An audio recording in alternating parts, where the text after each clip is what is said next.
আচ্ছা, ক্লে দিয়ে এতদিন সবাই কি বানিয়েছে? ঘর ডেকোরেশন করেছে। আমি করব আমার মেয়ের জন্য হেয়ার ক্লিপ। তো চলো সেটাই শেয়ার করি তোমাদের সাথে। হেয়ার ক্লিপ তো করব বললাম, কিন্তু কি কালারের করা যায়?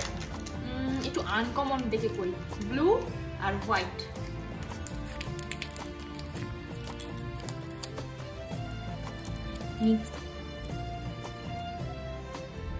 এখানে 5টা, এখানে 5টা।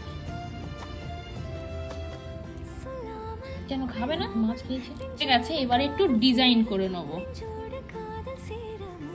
আর এইটা কিন্তু আমি আমার মেয়েকে একটু পরেই পরাবো। একটা জায়গাতে যাব, তো সেখানে ওকে এটা পরিয়ে নিয়েই যাব। এই ক্লিপ দুটো ছাড়া আমার কাছে আর কোনো রকম সাইড ক্লিপ নেই, তো এই ক্লিপ দুটো দিয়েই কষ্ট করে এখন বসাবো। Clip ready. এবারে তো মেয়ের মাথায় পরাবো, আমাকে বললেও দারুণ।